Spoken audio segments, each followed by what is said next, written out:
आप देख रहे हैं सीता कुमारी यादव ऑफिशियल यूट्यूब चैनल। इस चैनल पर आप सभी को बहुत बहुत स्वागत है।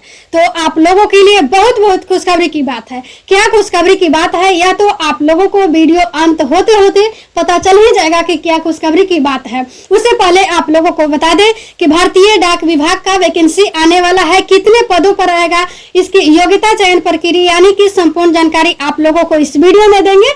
यानी कि कितना एज लिमिट है, संपूर्ण जानकारी एक ही वीडियो में देंगे। तो चलिए देखते रहिए। जैसे कि आप लोगों को स्टार्ट से बताने का प्रयास करते हैं।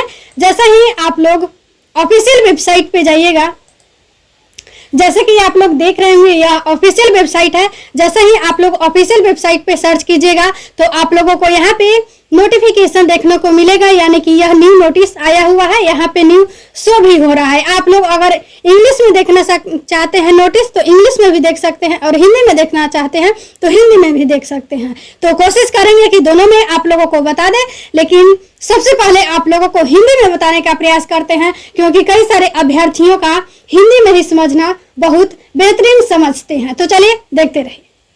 जैसे कि आप लोग देख रहे होंगे, सबसे पहले बात करेंगे कि ऑनलाइन आवेदन कब से स्टार्ट होने वाला है और इसका लास्ट डेट कब तक है और इसका फीस कितना लगने वाला है। तो चलिए देखिए। जैसे कि आप लोगों को बता दें कि यहाँ ऑनलाइन आवेदन जमा करने की तिथियां दिया हुआ है। तो ऑनलाइन आवेदन प्राप्त करने की अंतिम तिथि है 9/12/2023। ऑनलाइन आवेदन प्राप्त करने की अंतिम तिथि है 9/12/2023 और ऑनलाइन शुल्क भुगतान करने की तिथि है 9/12/2023। यानी कि शुल्क भुगतान करने की अंतिम तिथि दिया हुआ है 9/12/2023। आवेदन पत्र सुधार हेतु विनो की तिथियां यानी कि 10/12/2023 से 14/12/2023 तक है। जो महत्वपूर्ण रहेगा वही आप लोगों को बताने का प्रयास करेंगे। आप लोग यहाँ पे देख सकते हैं कि वेतन मान दिया हुआ है, यानी कि कौन सी पोस्ट का कितना वेतन है। तो जैसे कि डाक सहायक का लेवल 4 का इतना वेतन है। तो बारी बारी से आप लोग यहाँ पे देख सकते हैं, क्योंकि जब आप लोगों को डिटेल में बताने का प्रयास करेंगे तो कहीं ना कहीं लंबी वीडियो बन जाएगा। तो आप लोग यहाँ पे देख सकते हैं, जो महत्वपूर्ण है वही बताने का प्रयास करेंगे। अगर आपका अब आयु सीमा के बारे में बात करते हैं कि डाक सहायक का, अगर आप डाक सहायक का पोस्ट का ऑनलाइन आवेदन करना चाहते हैं तो आप लोगों को कम से कम 18 से 27 वर्ष के बीच में एज होना अनिवार्य है। अगर आप डाकिया का आयु सीमा जानना चाहते हैं तो 18 से 27 यानी कि लगभग 18 से 27 के बीच में है। यानी कि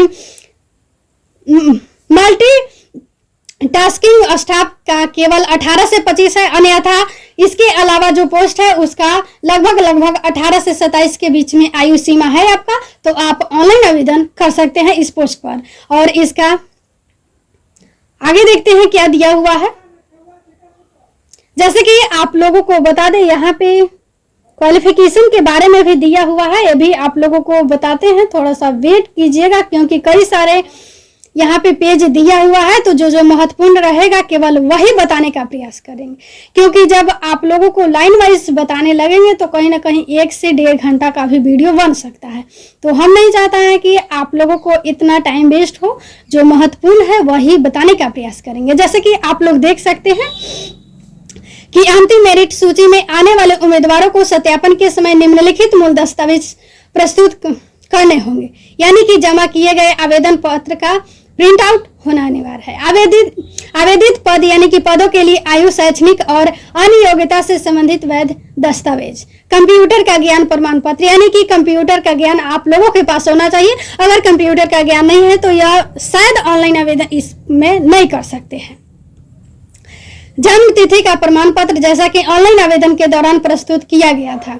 आयु में छूट, शुल्क में छूट, ड्राइविंग लाइसेंस यानी कि आप लोगों के पास ड्राइविंग लाइसेंस आदि चाहने वाले अभ्यर्थियों को दस्तावेज सत्यापन के समय ऐसे प्रमाण पत्र मांगे जाने पर निर्धारित प्रारूप में सक्षम प्राधिकारी से अपेक्षित प्रमाण पत्र प्रस्तुत करना होगा। यानी कि आप लोगों के पास ड्राइविंग लाइसेंस होना अनिवार्य है। ऑनलाइन जमा किए गए पासपोर्ट आकार के समान 2 रंगीन फोटो यानी कि 2 रंगीन फोटो का वहां पे आप लोगों को जरूरत पड़ेगा। यदि किसी उम्मीदवार ने मैट्रिकुलेशन हायर सेकेंडरी एसएसबी के बाद अपना नाम बदल लिया है या अपने नाम का कुछ हिस्सा हटा दिया है, जोड़ लिया है, या उसने मैट्रिकुलेशन आदि के बाद अपना नाम बदल लिया है, तो प्रसिद्ध कानून रूप से वैध दस्तावेज। यानी कि यह आप लोगों के लिए जो बताएं वह महत्वपूर्ण है, वह आप लोगों के पास होना अनिवार्य है।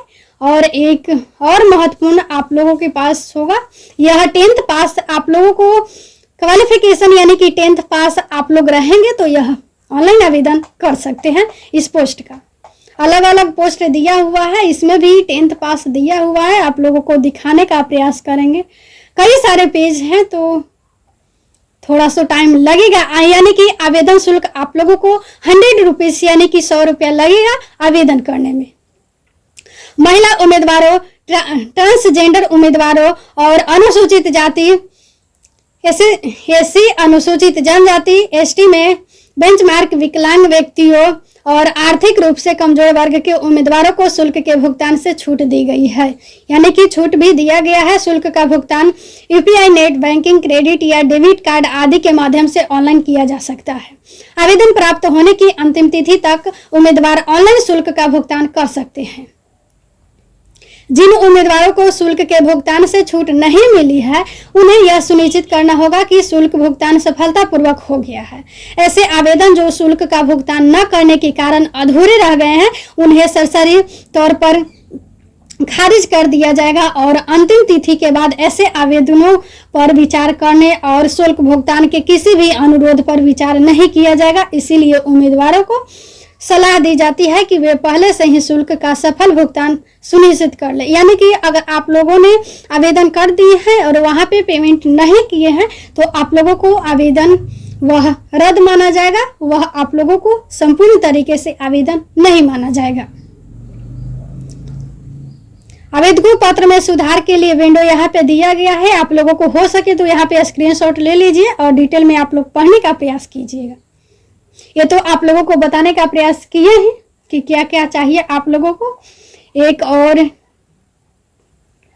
बताना चाहेंगे कि यहाँ पे दिया हुआ था 10th पास क्वालिफिकेशन, वो आप लोगों को दिखाने का प्रयास करेंगे। थोड़ा सा वेट कीजिएगा क्योंकि कई सारे पेज हैं, तो थोड़ा सा, जैसे कि आप लोग यहाँ पे देख सकते हैं, मान्यता प्राप्त बोर्ड में 10वीं कक्षा उत्तीर्ण, यानी कि 10वीं कक्षा उत्तीर्ण होना अनिवार्य है। यहाँ पे आप लोग देख सकते हैं।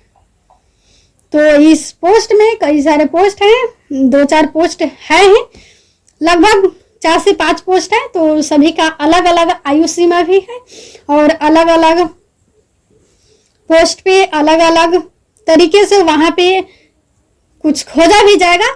तो सरकारी नौकरी से जुड़ी हर एक अपडेट्स पाने के लिए प्लीज वीडियो को लाइक करें एवं चैनल को सब्सक्राइब करें एवं अधिक से अधिक लोगों तक शेयर करें। धन्यवाद।